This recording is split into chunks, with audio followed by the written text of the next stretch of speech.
આટલા માણસો મરી ગયા, ભોપાલમાં ગેસ છૂટ્યો, આટલા માણસો મરી ગયા, ઉપરથી ધાબુ તૂટી પડ્યું, આટલા માણસો મરી ગયા, કેટલાય મરી ગયા. કોઈનો ફોટો મૂકે છે કોઈ? આ જીપમાં જે કચરાઈ ગયા, મરી ગયા, એમાંનો કોઈનો ફોટો તમે કોઈના ઘરમાં જુઓ છો? ફોટો ભગતસિંહનો છે. કેમ? એને મરવાનું નિમિત્ત મળ્યું. અને જીવ્યો હોત તો, અને જીપ નીચે કચરાઈ ગયો હોત તો, એક્સિડન્ટમાં મરી ગયો હોત તો કોઈને ખબર ન પડે. અર્જુન કોઈ ભાગ્યશાળી માણસ હોય ને, એને મરવાનું નિમિત્ત પ્રાપ્ત થાય. કાઠિયાવાડમાં જજો, કચ્છમાં જજો, ગામે ગામની ભાગોળે પાળિયા હશે. કોઈ એવું ગામ નહીં હોય જેની ભાગોળે પાળિયા નહીં હોય. ઘોડા ઉપર ચડેલો હોય, હાથમાં ભાલો હોય, અને પહેલાં તો બધી એટલી કલા નહીં એટલે દેશી પથ્થર ઉપર પેલા સલાડ ટાંકીને મૂકી દે, એનું નામે ના લખ્યું હોય. 15, 20, 25, 50 પાળિયા ઊભા હોય. પછી આમ પંજો હોય, એટલે કોઈ સ્ત્રીનો પાળિયો હોય. પંજાનો અર્થ પાછો બીજો ના કરતા પાછા.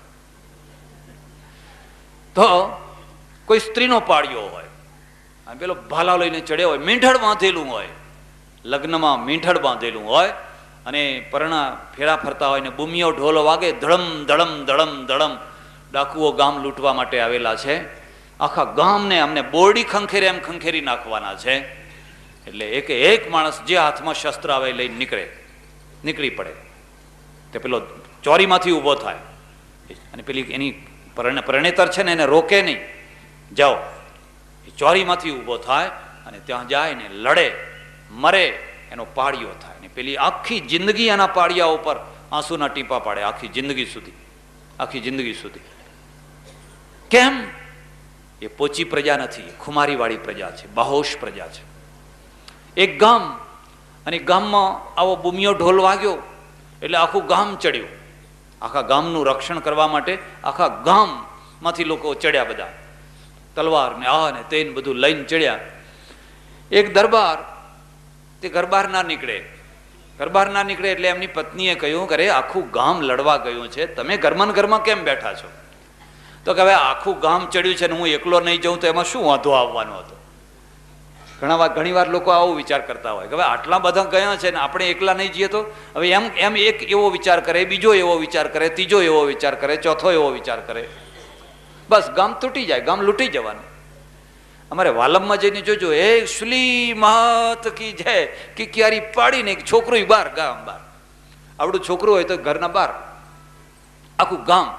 પેલી પત્નીએ કહ્યું પણ તમે જાઓ, હું સવારે પાણી ભરવા જઈશ અને મારી બહેનપણીઓ મને પૂછશે કે અમારા ઘરવાળા બધાએ ધીંગાણે ગયા હતા અને તમારા ઘરવાળા નતા આયા, શું કરતા હતા? તો મારે લાજી મરવું પડશે કે હું કાયરની પત્ની છું, એક કાયર માણસની પત્ની છું, માટે જાઓ. એ ધકેલીને પેલું કાતું કહેવાય ને, તલવાર કહેવાય ને, સજાવીને દરબારને મોકલ્યા. પણ જો ખબરદાર એમને પાછા ના આવતા, 2-4 કાપીને આવજો. દરબાર તો ગયા. 2-3 કલાકમાં ધીંગાણું પતી ગયું.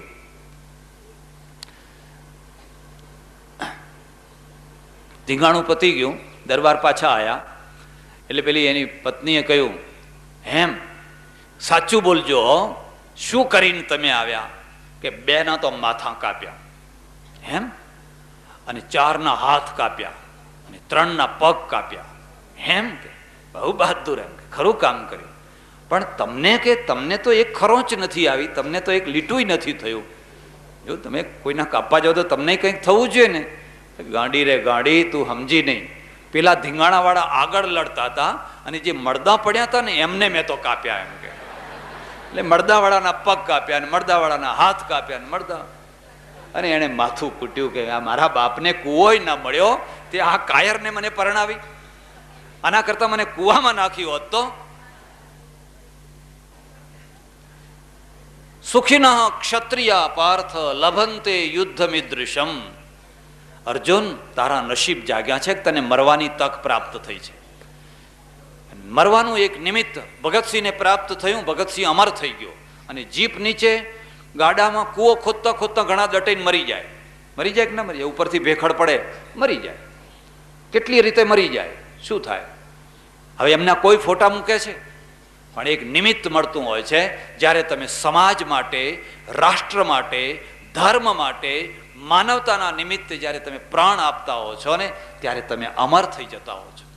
એટલે જર્મનીમાં એક કવિ થયો, એનું નામ ગેટે. કોઈ દેશની પ્રજા છે ને, એ પ્રજાનું ઘડતર એના સાહિત્યકારો ઘડતા હોય છે.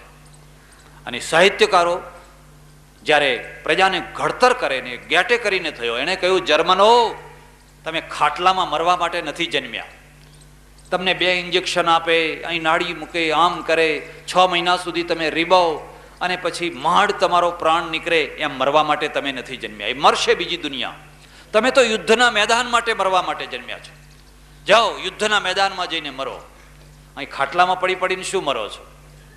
અને એક જર્મની આખું ઊભું થયું, આખું જર્મની, અને આખી દુનિયાના ઉપર એની ધાક છવાઈ ગઈ. એ વાત જુદી છે કે જીતી ન શક્યા, ને જીતી ન શક્યા એટલે ઇતિહાસ બદલાઈ ગયો. પણ જો એ જીત્યા હોત તો હિટલર હીરો હોત. આજે બધા એની નિંદા કરે છે, પણ એને જે બાહુશી બતાવી, જે હિંમત બતાવી, એક પછી એક બ્રિટન ધરજી ઉઠેલું. બ્રિટન એટલી શોધો કરી, એમાંથી જર્મની આખું ઊભું થયું. એટલે ભગવાને જ્યારે બીજો પાર્ટ શરૂ કર્યો, ત્યારે જોયું કે અર્જુન યુદ્ધ માટે તૈયાર કેમ નથી થતો. એનામાં કાયરતા નથી, એ તો બાણાવળી છે, એ તો વીર પુરુષ છે. પણ વીર પુરુષ પણ કોઈ વાર કોઈ હૃદયની કુણી લાગણીઓની અંદર આવો થઈ જાય. અને એવો થઈ જાય ત્યારે એની કુણી લાગણીઓ છે એને કઠોર બનાવવી જોઈએ. જો નહીં બનાવો તો એ તો મરી જશે અને પ્રજાને મારી નાખશે. દ્રૌપદીઓના વાળ ખેંચાશે. પ્રજ્ઞાવાદાંશ્ચ ભાસસે ગતાસુંશ્ચ નાનું સોચંતી પંડિતા. પંડિત છે એ આવો શોક ના કરે અર્જુન. અને વજ્રાદપી કઠોરાણી મૃદુની કુસુમાદપી લોકોત્તરાણામ ચેતાંસી કોહી વિજ્ઞાતુ મરહતી. મહાપુરુષને કઠોર થવું જોઈએ અને ફૂલથી કોમળ થવું જોઈએ. જે કોમળ થવાની જગ્યાએ કોમળ નથી થતા અને કઠોર થવાના ટાઈમે કઠોર નથી થતા, એ કદી મહાપુરુષ નથી થઈ શકતા. અત્યારે ભૂલી જા બધું અને તું વજ્ર જેવો થઈ જા અને વજ્ર જેવો થઈને કાર્ય કર. પણ હિંસા થશે, કેટલા માણસો મરી જશે, આ બહુ મોટી હિંસા થશે. તો નહીં કરે તોય થવાની જ છે, એને કોઈ રોકી શકવાનું નથી. મુદ્દાને સમજજો જરા. આપણા દેશમાં, આખી દુનિયામાં બીજે ક્યાંય નહીં, આપણા ત્યાં અહિંસાનું જે રૂપ આપવામાં આવ્યું છે ને, એ રૂપના કારણે પ્રજાનું માઇન્ડ બહુ પોચું થઈ ગયેલું છે. બહુ પોચું થઈ ગયું છે. હમણાં એક કેલ્ક્યુલેશન આવેલું, એમાં એમ બતાવેલું 100 ગુરખા હોય, એમાંથી 100 પુરુષો સશક્ત, એમાંથી 90 ગુરખાઓને તમે સોલ્જર બનાવી શકો. 100 શીખ હોય, એમાંથી તમે 65 માણસોને સોલ્જર બનાવી શકો. 100 પઠાણો હોય, એમાંથી 70 માણસોને તમે સોલ્જર બનાવી શકો. 100 હિન્દુઓ હોય, એમાંથી 8 જ માણસોને સોલ્જર બનાવી શકાય. એમાં ગુજરાતીઓને ખબર નહીં, ગુજરાતીમાં તો 8 થશે કે કેમ. 100 સશક્ત ભેગા કર્યા હોય તમારા ગંજ બજારના જુવાનિયાઓને, ચાલો મિલિટરીમાં જવું છે, તરત જ વેપથુશ્ચ શરીરે મે રોમા રસશ્ચ જાયતે, શરીર ધ્રુજવા માંડે. 8 જ માણસો. હવે જે 8 જ માણસો પેદા કરે છે, એ રાજ શું કરવાના હતા? એ હિંસા નહીં કરે, પણ હિંસા કરાવશે. પોતાના ઉપર હિંસા કરાવશે. એ બીજાના ઉપર નહીં કરી શકે, પણ બીજાઓ એમના ઉપર મગ દળશે, અડદ દળશે, માછલા ધોશે અને ધોવા દેશે. કારણ કે કાચી પ્રજા, પોચી પ્રજા છે. કાઠિયાવાડમાં એક સ્ટેટ છે, એનું નામ જસદણ. જો તમને ખબર હોય તો એ સ્ટેટનું નામ જસદણ. અને જસદણમાં 17 વર્ષનો એક કાઠી દરબાર છે ને, એ ગાદી ઉપર બેઠો. 17 વર્ષનો છોકરો. વાત સાંભળવા જેવી છે. 17 વર્ષનો છોકરો, હિંસા ને અહિંસાનો ભેદ જોજો. કાઠી ઉપર બેઠો. હવે દરબારોના ત્યાં તો નોકરિયાત ને બધું ત્રાસ ને જુલમ ને ચાલતો હોય, એટલે ચાલ્યા કરે. દરબાર તો ખાઈ પીને મજા કરતા હોય, નોકરો બધા ગમે એમ મન ફાવે એમ. નોકરો, એના ભાયા તો, એના ભાઈઓ પ્રજા ઉપર તો જુલમ કરતા હોય. બન્યું એવું કે એ દરબારનો મામો છે, એ ઘોડી ઉપર બેસીને જાય, અફીણ પીધેલું, અને એના ઉપર પેલો હોકો પીવે, અને ગુડુક ગુડુક ગુડુક કરતો એ જાય, અને હોકો બુઝાઈ ગયો. પેલો દેવતા છે ને, એ બુઝાઈ ગયો. તે આગળ જતો જોયું તો એક ખેડૂત અને ખેડૂત એનું ખડું લે, પટેલ ખડું લે એટલે એની પત્ની એના છોકરા બધા ખડામાં હોય, આમ ખેંચે દંતાળીથી, આમ તેમ ખેંચે બધું. એટલે પેલા મામાએ ઘોડી ઊભી રાખી અને મણની ગાળ ચોખી, કોઈ માનથી ના બોલાય, મણની ગાળ. હે ફલાણા દેવતા લાવ, એમ કે મારો ઓકો ઓલવાઈ ગયો છે, દેવતા લાવ. એટલે પેલો બિચારો દોડ્યો, ઉભા બાપુ ઉભા રહો, ક્યાંયથી લાવું હો, દેવતા લાવી આપું હો તમને. ખમા બાપા, ખમા ધણી, ખમા ધણી, ભૂતકાળ યાદ કરજો.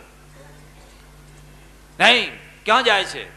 એટલે કઈ કઈ લાકડા લાવીને ભેગા કર. નહીં, એ લાકડા નહીં, આ તારી જે દંતાળી છે ને, પેલી દંતાળી આમ ખેંચવાની, એના દાંતા બહુ કડક લાકડાના હોય, એનો હોકો, એનો દેવતા પાડ, તે મારા હોકામાં લાંબો ટાઈમ રહે. કે બાપુ ઉપર વાદળા છે અને વરસાદ તૂટી પડે તો મારું તો 12 મહિનાનો રોટલો જાય, આ દંતાળી ના હોય તો મારે આ ખડું કેવી રીતે લેવું, પાડે છે કે નહીં? એટલે એને દંતાળી તોડી અને એના દાંતામાંથી દેવતા પાડ્યો. દેવતા પાડી અને પેલા એના મામાના હોકા ઉપર એ દેવતા મૂકી આપ્યો. અને પેલો પછી ગુડુક ગુડુક ગુડુક કરતો પાછો આગળ નીકળી ગયો. હવે બન્યું પણ એવું કે વાદળા આવ્યા અને ઝાપટું પડ્યું, એનું ખેતર પેલું ખડું હતું ને ધૂળ ધાણી થઈ ગયું. અને પેલો બિચારો બહુ રડ્યો. રાત્રે પોચી પ્રજા રડે નહીં તો બીજું શું કરે? ગોદડા પલાળો, બીજું શું? ઓશિકા પલાળો ઘરમાં બેઠા બેઠા, બીજું કરે શું? થઈ ગયું. અને પેલો બિચારો બહુ રડ્યો. રાત્રે પોચી પ્રજા રડે નહીં તો બીજું શું કરે? ગોદડા પલાળો, બીજું શું? ઓશિકા પલાળો ઘરમાં બેઠા બેઠા, બીજું કરે શું? બહુ રડ્યો. 12 મહિનાનો મારો રોટલો, એનો હોકો અને મારા દંતાલીના પેલા દાંતા. અરે રે, હે ભગવાન, તું હવે અવતાર લે. આ બધા ભેગા થઈને દુનિયામાં કોઈ જગ્યાએ અવતાર થાય છે? જર્મનીમાં થાય છે અવતાર, ઇંગ્લેન્ડમાં થાય છે, જાપાનમાં થાય છે, અમેરિકામાં થાય છે, અરબસ્તાનમાં થાય છે, કોઈ જગ્યાએ અવતાર થાય છે? અને તમારે ત્યાં અવતારોનો ઢગલો થયો તો એ દુઃખનોય પાર નહીં, કારણ કે તમે પોતાનો અવતાર કદી કર્યો નહીં. આપણે કદી પોતાનો અવતાર કર્યો? ભગવાન તો કહે છે કે મેં તને અવતાર આપ્યો છે, તું ઉઠને, તારા અવતારનો ઉપયોગ કરને. હું કદી આકાશમાંથી નીચે નથી આવવાનો. ખોટી વાત છે, ફાંફા ના મારશો. જ્યારે પણ કોઈનું કામ થયું ધરતીના માણસે કર્યું છે, ધરતીમાંથી પેદા થયેલા માણસે કરેલું છે. શું કામ ખોટી આશામાં રહો છો? એટલે એની પત્ની હતી ને એ ઉકળી ઉઠી. અને દુનિયાનો એક નિયમ છે, જ્યારે પણ પુરુષ નમાલામાંથી મર્દ બન્યો છે ને સ્ત્રીઓના દ્વારા બન્યો છે, સ્ત્રીઓના દ્વારા જ બન્યો છે. એ સ્ત્રી ઉકળી ઉઠી, મરવું આનાથી સારું, આમ સારું. તમે જાઓ ને દરબારને જઈને વાત કરો ને. એ દરબાર તો હવે 17 વર્ષનો છોકરો છે, નવો નવો, એને જઈને શું વાત કરવી? અને આ હવે જે થયું એટલું ઘણું છે, આ તો વધારે દુઃખી થઈશું ઉલટા. પણ સ્ત્રી માની નહીં, જાઓ ભલે જે થવું આ રાજ છોડી દઈશું, પણ તમે દરબારને જઈને વાત કરો. બીજા દિવસે આ તો દરબારમાં ગયો. હવે નાના નાના દરબારો એટલે અત્યારે તો આપણા ત્યાં તો કલેક્ટરને મળવામાં મુશ્કેલી, પેલા તો ડેલીએ બેઠા જ હોય. પહોંચી ગયો સલામો કરતો કરતો, બાપુ બાપુ બાપુ. કેમ આવ્યો? મારે ફરિયાદ કરવી છે. શું ફરિયાદ કરવી છે? મારે કાલ તમારા મામા કાલ નીકળ્યા હતા, હું ખડું લેતો હતો અને મારી જે દંતાળી છે ને એના દાંતા તોડાવીને એનો હોકો ભરાયો, અગ્નિ કરીને એનો હોકો, અને વરસાદ પડ્યો ને મારું ખડું બધું ભેળાઈ ગયું અને હવે 12 મહિનાના રોટલા મારે ના રહ્યા. બાપુ અમારે જીવવું કેવી રીતે? મેં કહ્યું કે હું તમને બીજો દેવતા પાડી આપું, પણ એમણે કહ્યું કે ના, મારે આનો જ દેવતા પાડવો, એ કડક દેવતા રહે. ફરિયાદ કરવા આવ્યો છું. સારું બેસ, એમ બેસ. એ 17 વર્ષના દરબારે છે ને ઓર્ડર કર્યો, અલ્યા મામાને બોલાવો. એટલે પેલા હજુરિયા જેવા હોય ને, જઈને મામાને, હેડો મામા, એમ કે દરબાર સાહેબ બોલાવે છે. તો મામા આયા. મામા કે આ ખેડૂતની કાલ તમે દંતાળી તોડેલી? હા, એ તો રૈયત, એમ કે એમાં શું થઈ ગયું? અલ્યા તું અહીં ફરિયાદ કરવા આવ્યો છે? પેલાને ધમકાવવા માંડ્યો. મામા બોલશો નહીં, એમ કે બોલશો નહીં, એ રૈયત છે એટલે ફરિયાદ કરવા આવ્યો છે. તોડી હતું ને? કે હા. સારું, બીજાને એક મોકલ્યો, જા ગામમાંથી કોઈની વધારાની દંતાળી હોય ને એ દંતાળી લઈ આવે ને એના 5 ખીલા બહાર કાઢ, પેલા દાંતા 5, અને સુથારને બોલાવતો આવજે. સુથારે આવ્યો. મામાને દિવાલ આગળ ઊભા રખાવીને 5 દાંતા જડાવી દીધા. એમની છાતીમાં પાંચે પાંચ દાંતા એ દરબારની માં બૂમો પાડતી રહી ગઈ, અરે રે મારા ભાઈને મારી નાખે છે, મારા ભાઈને મારી નાખે છે. મામા તમને દંતાળી બહુ વાલી હો, લો એમ કે તમને દંતાળી આપો. એ પાંચે પાંચ ખીલા એની છાતીમાં જડી દીધા. બસ એક જ ઘટના આખા સ્ટેટ ઉપર એવી એક ધાક બેસી ગઈ, કોઈ ઓફિસરની તાકાત નહીં કે રૈયતને પજવે. અલ્યા મામાને માર્યો, આપણને નહીં છોડે. આટલી હિંસા થઈ, બસ એક હિંસા થઈ, પણ મોટી હિંસા અટકી ગઈ કે ના અટકી ગઈ? હવે જો એ મામાને દંડ ના આપ્યો હોત તો રોજની રામાયણ, ઘરે ઘરની રામાયણ, એને બહુ ના કરવું પડ્યું. પાંચે દાંતા જડી દીધા, મામો મરી ગયો, તરફડીને મરી ગયો, મારી નાખ્યો એમ. બસ પછી એને કોઈને કહેવું ના પડ્યું પ્રજાનું રક્ષણ કરજો, પ્રજાને પચવશો નહીં, તમે ફોજદાર હોવ, તમે ફલાણા હોવ, નિર્દોષ માણસને મારશો નહીં, કોઈને કહેવું ના પડ્યું. એક ઘટનાએ આખા સ્ટેટને સુધારી દીધું. આને હિંસા કહેશો કે આને અહિંસા કહેશો? જો તમે અપરાધીના ઉપર ધાક ના બેસાડો ને તો તમારી પ્રજા મરી જવાની હતી. પછી એક બીજી ઘટના ઘડી, થોડાક દિવસો થયા હશે, એનો દરબારગઢ, અને દરબારગઢના આંગણામાં લીમડો રોપેલો, મોટો લીમડો, અને લીમડા ઉપર છે ને એક માણસ ચડેલો, ખવાસ છોકરો, એ ઉપર ચડેલો, અને નીચે પેલી દાસીઓ ફરે, એમાંથી કોઈ દાસી સાથે કંઈ ઈશારત કર્યા કરે. અને આ દરબારની નજર પડી ગઈ, એટલે એણે કહ્યું કે હેઠો ઉતર બા, હેઠો ઉતર, હેઠો ઉતર બાપ, હેઠો ઉતર. એટલે પેલા નીચે ઉતાર્યો. હવે બન્યું એવું કે ખવાસ પાછો અહીં ઘણા લોકો છરી રાખે, કાઠિયાવાડમાં અમુક પ્રજા છે ને એ ભેટમાં છરી રાખે. માણસને બોલાયો, અહીંયા આવે એમ કે, અહીંયા આવો. હનકારા કરતો હતો ને, હનકારા એમ કે, એ છરી લઈને પેલાને કહ્યું કે એની આંખ કાઢી નાખ. બસ ત્યાં ને ત્યાં એની આંખ કઢાઈ નાખી. એક જ ઘટના, રાતના 12 વાગે કોઈની બેન, કોઈની દીકરી એકલી જતી હોય, પણ કોઈની તાકાત નહીં કે એના સામે આંખ કાઢી શકે. છેડતીઓ એમને બંધ ના થાય. એક જ ઘટના, રોજ ચાબુક મારવાની જરૂર નથી. બસ આખી જિંદગી એને કાણો કરી નાખ્યો. આખા રાજ્યમાં હાહાકાર થઈ ગયો. દરબાર બહુ કડક છે હો, દરબાર બહુ કડક છે હો. દુશાસનો એમને બંધ નથી થતા હોતા. હવે અહીં તમે દુશાસનોને ચૂંટણીમાં ઊભા રાખો અને ફરી પછી કહો કે દુશાસનો વધી ગયા છે, દુશાસનો વધી ગયા છે. ભાઈ વધારનારા તો તમે ને તમે જ. એક ત્રીજી વાત કહી દઉં, પછી વધારે નહીં કહું. એક બ્રાહ્મણ ને એક વાણિયા, એક શેઠ ને વાણિયો, બેયનું ઘર બાજુબાજુમાં. શેઠ જ્યારે નવું ઘર કરવા માંડ્યા ત્યારે શેઠે શું કર્યું, બ્રાહ્મણની થોડીક 2 હાથ જમીન દબાઈ દીધી. 2 હાથ જમીન દબાઈ દીધી. અહીં મારી જમીન આટલે છે, પેલો કે આટલે હતી, આટલે, એમ કરી કરતે પેલો બળવાન જોરદાર માણસ, એટલે એને 2 હાથ આગળ જમીન દબાવવા માંડ્યો. એટલે પેલો બ્રાહ્મણ છે ને દરબાર પાસે પહોંચ્યો. કેમ ભાયા? કે આ શેઠ છે ને મારી જમીન દબાવે છે બાપુ, પણ તમારી પાસે ખાતરી છે, કંઈ દસ્તાવેજ, કંઈ ખાતરી છે? કે હા ખાતરી છે. અહીં ખોદો, મારો જૂનો પાયો અહીં છે, અમારો વરંડાનો જૂનો પાયો અહીં છે, તમે ખોદીને જુઓ. દરબાર તો 2, 5, 7 માણસોને લઈને ગયા. શેઠ તો આયા, આવો આવો આવો, પધારો પધારો પધારો. આ જમીન આની દબાઈ છે? કે ના બાપુ, મારે શું, કાલ મરી જવું છે, મારે જમીનને સાથે લઈ જવી છે. કઈ જમીન બાંધી જવી હતી? એમ સારું, એમ કે બહુ વૈરાગ્યવાળા, એમ કે કાલ મરી જવું છે. પેલા બ્રાહ્મણને કહ્યું બતાય તારો પાયો ક્યાં હતો? કે અહીં પાયો હતો. અહીં હતો? કે હા.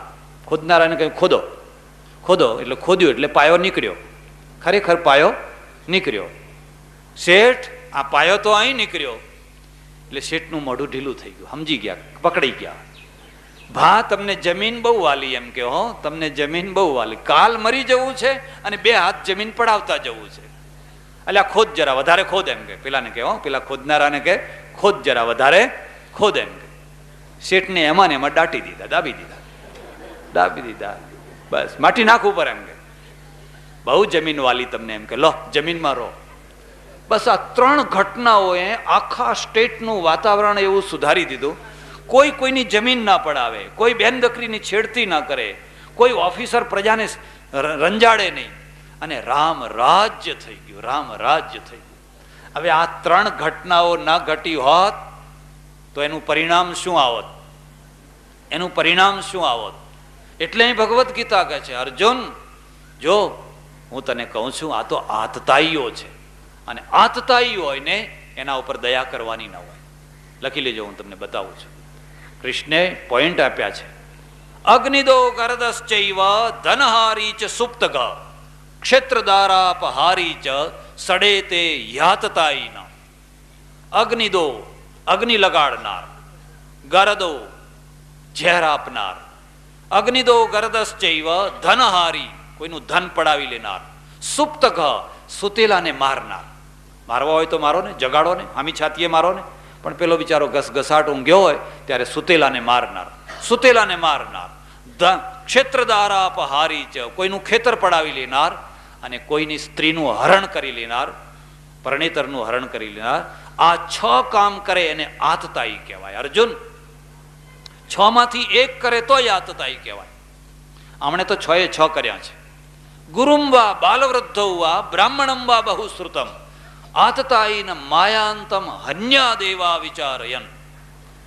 પોતાનો ગુરુ કેમ ના હોય, પણ ગુરુ જો આતતાઈ થઈ ગયો હોય તો એનો નાશ કરો. ગુરુમ વા બાલવૃદ્ધૌ વા, નાનું બાળક કેમ ના હોય, કોઈ વૃદ્ધ કેમ ના હોય.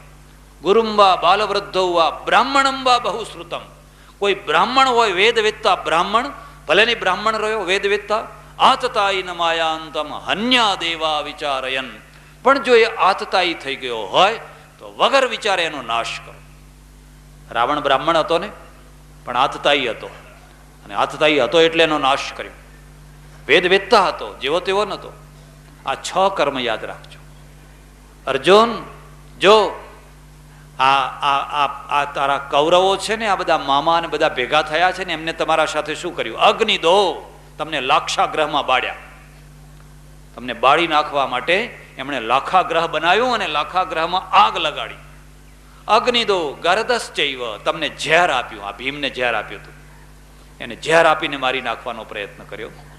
ધનહારી, તમારા પૈસા પડાવી લીધા. સુપ્તઘ, જ્યારે તમે સુતેલા હતા ત્યારે એમણે મારવાનો પ્રયત્ન કર્યો, અભિમન્યુના છોકરાઓને.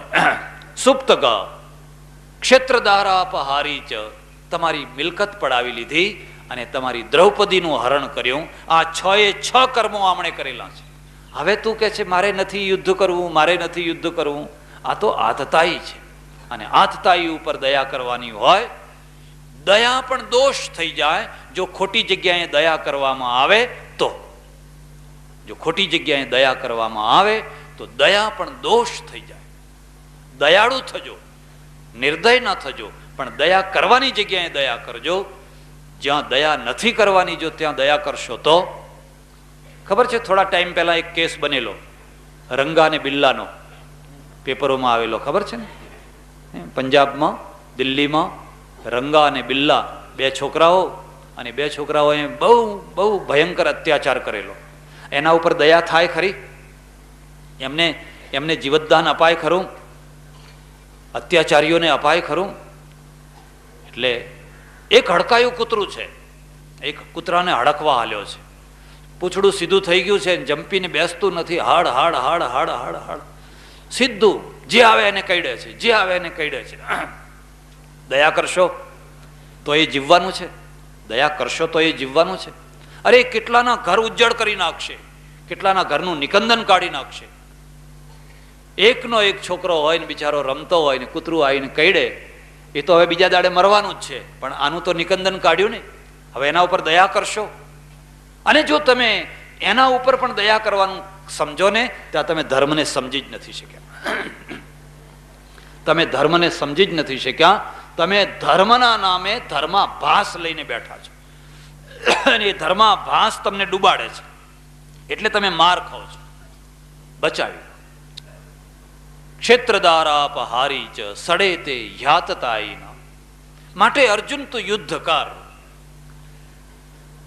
અર્જુનને બીજો ભાગ સમજાવે છે. જો અર્જુન, તને ખબર છે આ શરીર નશ્વર છે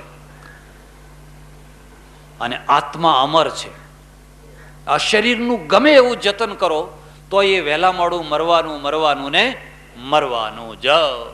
પણ આત્મા જે છે ને એ કદી મરતો નથી. નૈનમ છિંદંતિ શસ્ત્રાણી, નૈનમ દહતિ પાવકઃ, નચૈનમ ક્લેદયંત્યાપો નશોષયતિ મારુત અચ્છેદ્યો યમદાહ્યો યમક્લેદ્યો શોષ્યૈવ ચ નિત્ય સર્વગત સ્થાણુ રચલોયમ.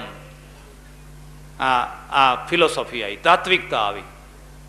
અરે આ શરીર તો નશ્વર છે, અંતે મરવાનું જ છે. જ્યારે આવું નિમિત્ત આવ્યું છે ત્યારે એનો ઉપયોગ કર. અને આત્મા અમર છે, આત્મા કદી મરતો નથી. માટે તું આત્મવાદી થા. આ બીજા ભાગમાં બધી ઘણી વાતો સમજાવી, કર્મની વાતો સમજાવી, ફલાણી વાતો સમજાવી, ફલાણી વાતો સમજાવી. પણ પછી વચ્ચે એક વાત મૂકી દીધી, બહુ સુંદર વાત મૂકી દીધી.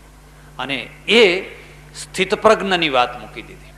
સ્થિતપ્રજ્ઞ ભગવાન, હું પહેલા યુદ્ધ માટે થનગનતો હતો ને હવે યુદ્ધ માટે બિલકુલ મારી ઈચ્છા નથી.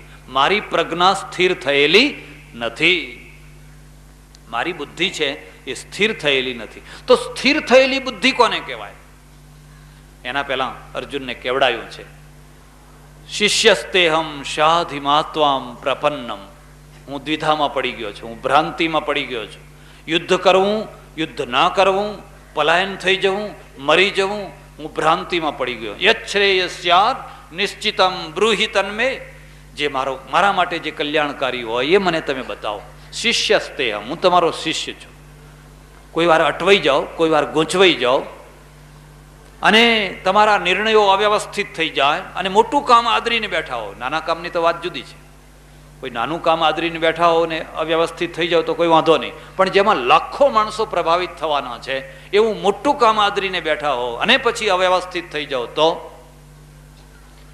તો પછી કૃષ્ણ જેવાને સાથે રાખજો. એ કૃષ્ણ જેવો એક સલાહકાર રાખજો જે તમારી અવ્યવસ્થાને વ્યવસ્થિત કરી આપે.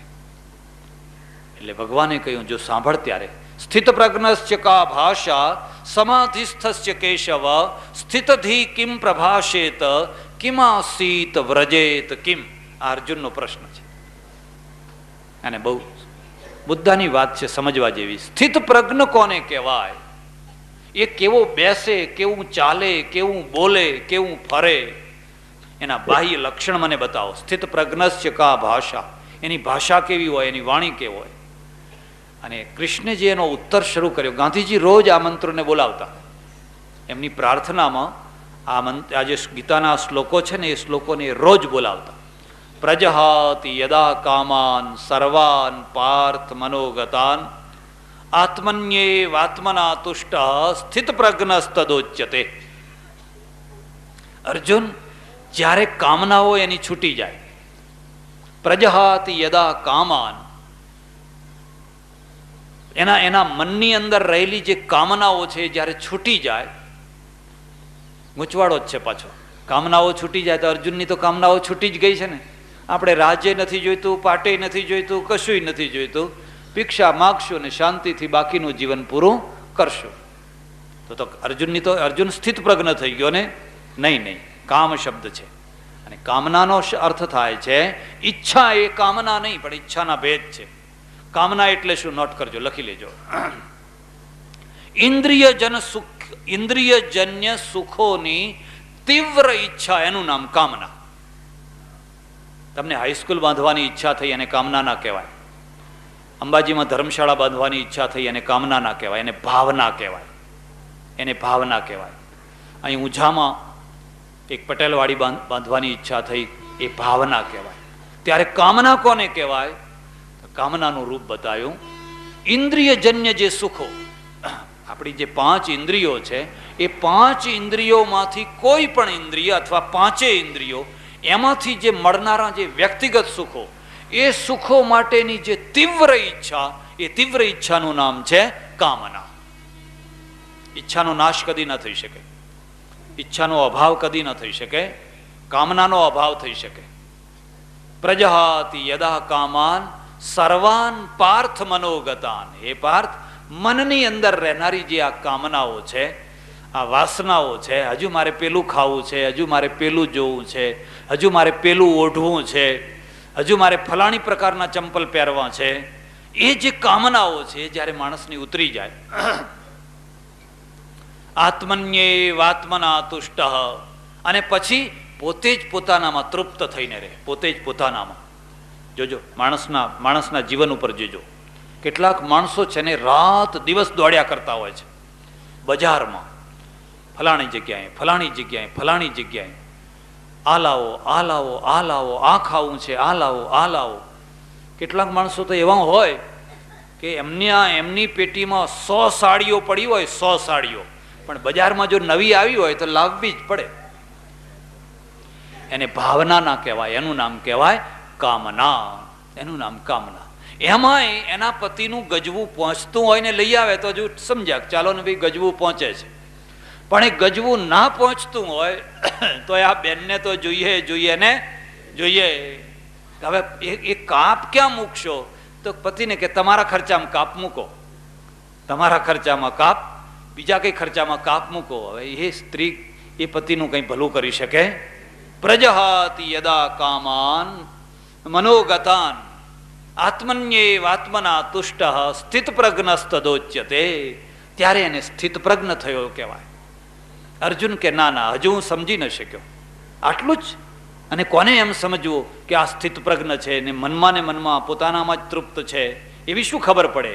તો બીજો શ્લોક લખ્યો, દુઃખે સ્વનુદ્વિગ્ન મનાઃ સુખેષુ વિગત સ્પૃહ વીતરાગ ભય ક્રોધ સ્થિત ધીર મુનિરુચ્યતે. એક શબ્દ યાદ રાખવા, દુઃખે સ્વનુદ્વિગ્ન મનાઃ. દુઃખ આવે એનું મન ઉદ્વિગ્ન ના થાય. આજ ખાવાનું ગમતું ના મળ્યું હોય તો ખાઈ લે, આજે રહેવાનું ગમતું ના હોય તો રહી લે. દુઃખ આવે, નોકરીની બદલી થઈ, એવી જગ્યાએથી જ્યાં ગમતું નથી એવી જગ્યાએ બદલી, પણ ઉદ્વેગ ના પામે. બરાબર, હવે સરકારી નોકરી કરવી છે ત્યાં કરશો. દુઃખે સ્વનુદ્વિગ્ન મનાઃ. દુઃખમાં જેનું મન ઉદ્વેગ નથી પામતું, સુખેષુ વિગત સ્પૃહ. સીડી બતાવી દીધી. દુઃખમાં ઉદ્વેગ કોણ નહીં પામે? જે સુખમાં વિગત સ્પ્રિય હશે એ.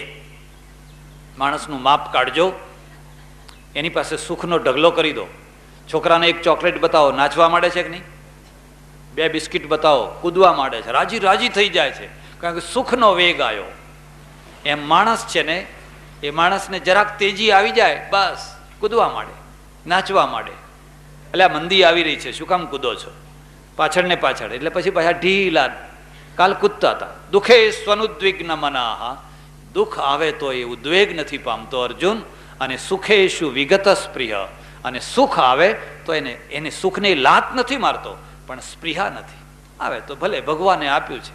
ઘરમાં ટીવી આવે, ઘરમાં રેડિયો આવે, ઘરમાં ટેપ રેકોર્ડર આવે, એસી આવે, પંખો આવે, ફ્રીજ આવે, બંગલો આવે, બધું આવે. ભગવાન પ્રભુ તમારી કૃપાથી, તમારી દયાથી ભોગવો, શાંતિથી ભોગવો. ઉછાછડા ના થશો, ઓછકલઈ ના કરશો. જે એને આપ્યું એ ભોગવો. વીતરાગ ભય ક્રોધ. પણ દુઃખ અને સુખમાં ઉદ્વેગ રહિત હોય અને સ્પૃહા રહિત હોય એ કોણ હોય? જેના રાગ, ભય અને ક્રોધ વીતરાગ ભય ક્રોધ. જેનો રાગ વીતી ગયો, કોઈના ઉપર રાગ નથી, કોઈનાથી એ ભય નથી પામતો. બસ આ બીજી વાત છે. એને કોઈનો ભય નથી, ભય ભગવાનનો છે. અને એ કોઈના ઉપર ક્રુદ્ધ નથી થતો. વીતરાગ ભય ક્રોધ સ્થિત ધીર મુનિરુચ્યતે. અર્જુન, એને સ્થિત પ્રજ્ઞ કહેવાય, એ સ્થિર થયેલો માણસ કહેવાય. આવો માણસ જીવનના કોઈ પણ ક્ષેત્રમાં પગ મૂકશે, એનો પગ અંગત જેવો બની જશે. એના પગને કોઈ ઉખેડી નહીં શકે. અને સ્થિત પ્રજ્ઞની એક વાતો સાંભળીને અર્જુને કહ્યું, ભગવાન, આવો સ્થિત પ્રજ્ઞ માણસ હોય એની અંતકાળમાં શું દશા થાય? એની અંતકાળમાં સ્થિતિ કેવી થાય? અધ્યાય પૂરો થાય છે, બીજો અધ્યાય. અને બીજા અધ્યાયમાં આખી મોક્ષની વાત કરી દીધી. એટલે બીજો અધ્યાય પૂરી ગીતા છે. એશા બ્રાહ્મી સ્થિતિ પાર્થ નૈનામ પ્રાપ્ય વિમુહ્યતિ સ્થિત્વા સ્યા અંતકાલેપી બ્રહ્મ નિર્વાણ મૃચ્છતિ. અર્જુન, મેં તને આજે સંભળાયું ને, એ બ્રાહ્મી સ્થિતિ હતી. સ્થિતિને યાદ રાખજો. એક બ્રાહ્મી સ્થિતિ હોય, એમાં માણસ બ્રહ્મમાં રહેતો હોય, જાગતો હોય, ઊંઘતો હોય, ખાતો હોય, પીતો હોય, ઉઠતો હોય, બેસતો હોય, પણ એની વૃત્તિ છે, એની દ્રષ્ટિ છે, એની સ્થિતિ છે એ બ્રહ્મમાં હોય. સ્થિતિ એટલે સમજ્યા? બેસવું, તમે અત્યારે ક્યાં બેઠા છો? ઉનાવા દેશ પાટીદારવાડીમાં. ઉનાવા દેશ પાટીદારવાડીમાં તમારી સ્થિતિ છે. પણ આ તો શારીરિક સ્થિતિ થઈ. હવે માનો કે તમે ઉનાવા દેશ પાટીદારવાડીમાં બેઠા છો, પણ ઘેરથી આવતા પહેલા દૂધ છે ને, એ દૂધ મૂક્યું છે, પણ પેલા ફ્રીજમાં કે કબાટમાં મૂકવાનું ભૂલી ગયા છો, પણ બહાર એમને એમ જ પડ્યું છે, અને પેલી બારી ઉઘાડી છે. એટલે તમને રહી રહીને થાય છે કે બિલાડી આવી હશે તો. બિલાડી આવે જ છે, તો બિલાડી તો દૂધ હોય ત્યાં બિલાડી આવે જ. કંઈ બિલાડીને કંઈ આમંત્રણની જરૂર હોય? આપણે એમ લખ્યું હોય કે જમવા આવનારે કાર્ડ લઈને આવવું. પેલા નથી કંકોત્રીની સાથે પાછું કાર્ડ મૂક્યું હોય છે. આપણી પ્રતિષ્ઠા ઉપરનો એક ધોકો છે, આપણી પ્રતિષ્ઠા ઉપરનો એક ફટકો છે કે તમને જે આ કંકોત્રી મોકલી છે એ તમે એવા માણસ છો કે જો આ કાર્ડ ના મોકલીએ તો બધું આખું ઘર લઈને આવો એવા છો. એટલે હવે તમને એક દંડો મારીએ છીએ કે જો જમવું હોય, જમવા આવવું હોય તો આ કાર્ડ લઈને આવજો. લોકો એવું કરતા એટલે આ કાર્ડ કાઢવું પડ્યું. શું કરે હવે? એડો એમ કે આ 2 છોકરા અહીં, 2 અહીં, પછી પડોશીના 2 લઈ લે પાછા. એડો ને એમ કે એ તો ઘણું છે. પણ બિલાડીને કઈ કાર્ડની જરૂર પડતી કે બિલાડીને કાર્ડ લેવું પડે? કશું નહીં, એ પેસી જ જાય છે. અને રહી રહીને મન ક્યાં જાય છે? દૂધની તપેલીમાં. દૂધની તપેલીમાં. અને એટલે સ્થિતિ ક્યાં થઈ? ઉનાવા દેશની વાડીમાં નહીં, પણ દૂધની તપેલીમાં. સાસુ હતા, સાસુ ભગવાનના આગળ બેસીને માળા ફેરવે, આમ રામ રામ રામ રામ રામ રામ રામ રામ કર્યા કરે. અને પેલી વહુ હતી બિચારી નવી નવી પરણીને આવેલી, પણ બહુ જ્ઞાની ને સંસ્કારી. તે રસોડામાં રસોઈ કરે. એટલે કોઈ માણસે આવીને કહ્યું, ફલાણી બહેન તમારા સાસુ ક્યાં ગયા? એટલે એણે એમ ના કહ્યું કે આ બેઠા, એમ ના કહ્યું. એણે કહ્યું ચમાર વાડે ગયા છે. અને પેલી સાસુ તો લાલ ગુમ. હું અહીં બેઠી છું, હજુ જીવતી છું, અને કહે છે ફલાણી જગ્યાએ ગઈ છે એમ કે. એટલે માળા મૂક પડતી, પેલી માળા હતી એને મૂક પડતી. એને બહુને કહે છે કાલ અત્યારની તું આવી છે, હજુ આ ઘરમાં તને મહિનોય થયો નથી, હું તારી આંખ સામે બેઠી છું, અને તું મને કહે છે કે ચમારવાડે ગઈ છે. એટલે બહુ એટલી જ શાંતિથી જવાબ આપ્યો. મારા કહેવાનો અર્થ તમે સમજ્યા નહીં. તમે અહીં બેઠા છો, પણ તમારું મન ત્યાં ગયું હતું. બોલો, ગયું હતું કે નહોતું ગયું? એટલે કે આ ગયું તો, વાત તો સાચી છે. વાત તો હવે સાસુ મોટી કે વહુ મોટી? ભૂમિકા કોની ઊંચી છે? એનું નામ સ્થિતિ છે. એનું નામ સ્થિતિ. તમે જ્યાં તમારું શરીર બેઠું છે ને એ સ્થિતિ નથી, પણ જ્યાં તમારું મન ચોંટ્યું છે એ તમારી સ્થિતિ છે. અર્જુન એશા બ્રાહ્મી સ્થિતિ પાર્થ. એ પાર્થ, એ માણસની બ્રાહ્મી સ્થિતિ રહે. અને બ્રાહ્મી સ્થિતિ રહે એટલે લુહાર હોય, સુથાર હોય, ખેડૂત હોય, દરબાર હોય, ગમે તે હોય, ગમે તે કામ કરતો હોય, પણ એનું મન બ્રહ્મમાં ને બ્રહ્મમાં ચોંટેલું. એશા બ્રાહ્મી સ્થિતિ પાર્થ નૈનામ પ્રાપ્ય વિમુહ્યતિ. આવી સ્થિતિ જેને પ્રાપ્ત થઈ હોય ભગવાન, એનું શું સ્વરૂપ શું હોય? એને કદી મોહ ના થાય. એને કદી પણ મોહ ના થાય. સોનાનો ઢગલો જુએ તોય મોહ ના થાય, કોઈનો બંગલો જુએ તોય મોહ ના થાય, અને કોઈ બાબતમાં એને નૈનામ પ્રાપ્ય વિમુહ્યતિ સ્થિત્વા શ્યામ અંતકાલેપી. અર્જુન આવીને આવી સ્થિતિમાં જોઈએ અંતકાળ સુધી રહે. બ્રહ્મ નિર્વાણ મૃચ્છતિ, તો એ બ્રહ્મ નિર્વાણને પ્રાપ્ત કરે, એનો મોક્ષ થાય, એનું કલ્યાણ થઈ જાય. માટે અર્જુન તું યુદ્ધ કર. આ યુદ્ધ પણ યોગ છે, અને યુદ્ધ કરવું એ પણ એક ધર્મ છે. યુદ્ધ ન કરવું એ અધર્મ છે. યુદ્ધથી ભાગી છોટવું એ કાયરતા છે, એ પલાયન વૃત્તિ છે. માટે ઊભો થા અને તું યુદ્ધ કર. અર્જુન કે હજુ મારે યુદ્ધ કરવું? હજુ તો મારે 17 અધ્યાય 16 અધ્યાય સમજવાના છે. જ્યાં સુધી તમે મને 16 અધ્યાય નહીં સમજાવો, પૂરેપૂરી ગીતા નહીં સમજાવો, ત્યાં સુધી હું યુદ્ધ કરવાનો. કૃષ્ણ કે બોલ, બીજું તારે શું સમજવું છે? તારે જે સમજવું હોય કે આજ હું તને બધું સમજાવીને છોડવાનો છું. અર્જુન કે આટલું યાદ રહેતોય ઘણું છે, હવે કાલ બીજું સમજાવજો. આજે જે કહ્યું એટલું યાદ રાખવું તોય ઘણું છે. કૃષ્ણ કનૈયા હર હર મહાદેવ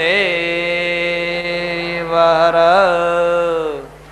શ્રી રામ જય રામ જય જય રામ.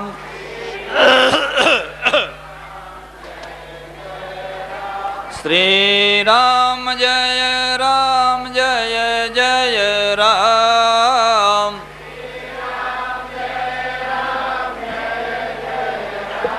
રામ શ્રી રામ જય રામ જય જય રામ.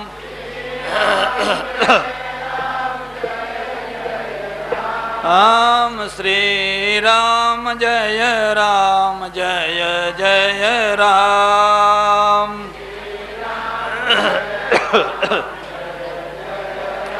રામ શ્રી રામ જય રામ જય જય રામ. રામચંદ્ર ભગવાન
નહીં કરો તો આપણે ત્યાં બરાબર અવાજ આવે.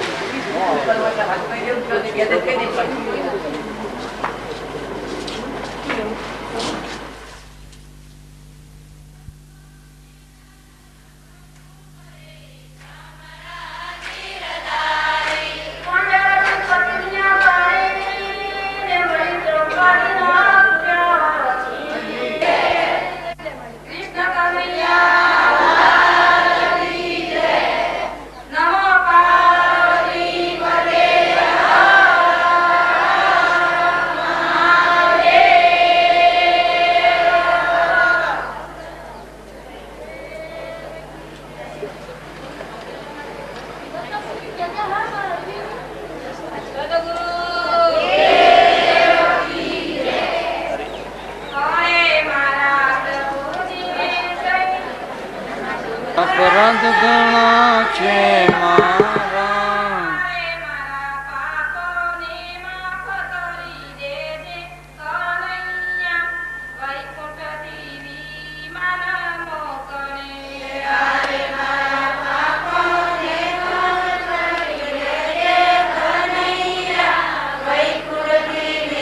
માન મોકલે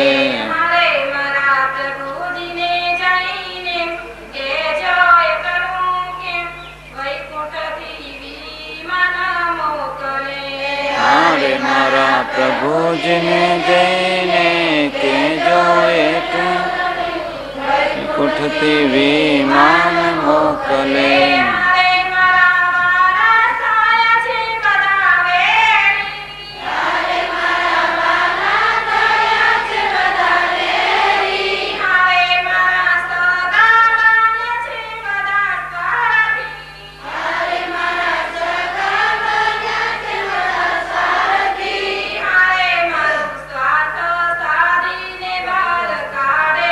Bye.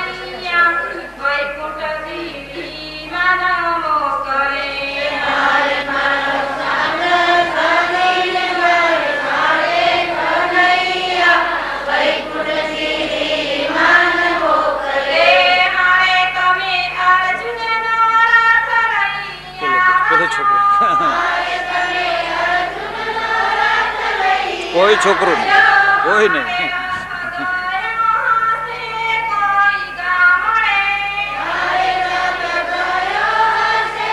નહીં ચાલે, કોઈનું નહીં.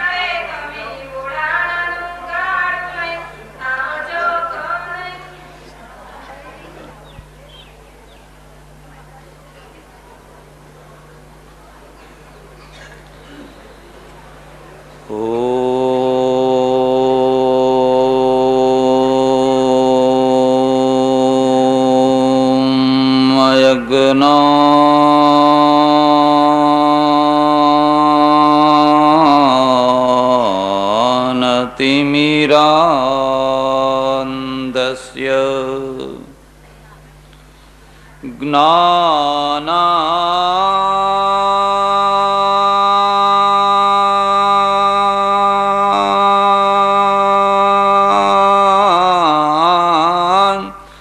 જનશલાકયા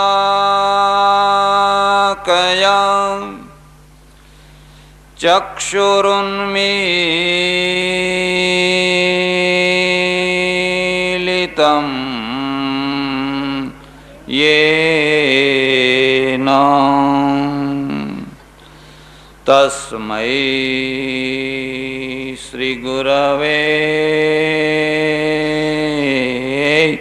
નમઃ. મૂકં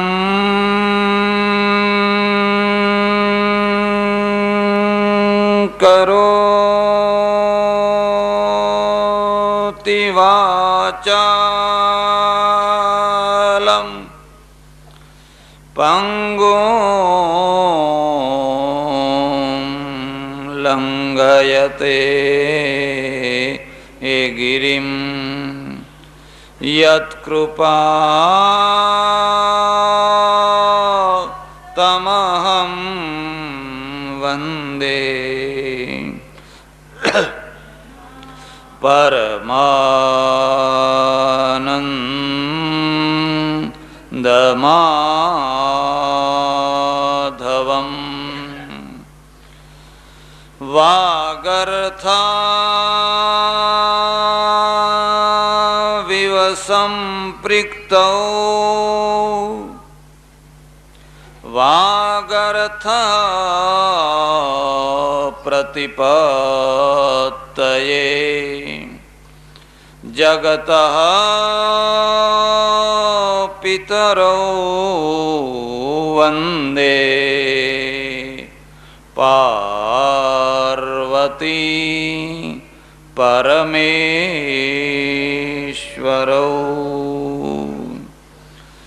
ઓમ નમો ભગવતે વાસુદેવાય.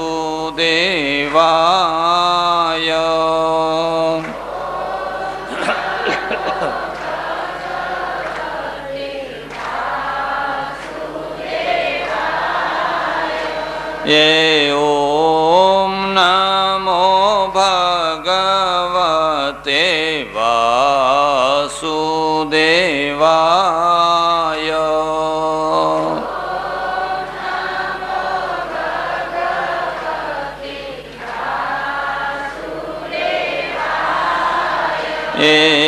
ઓમ નમો ભગવતે વાસુદેવાય.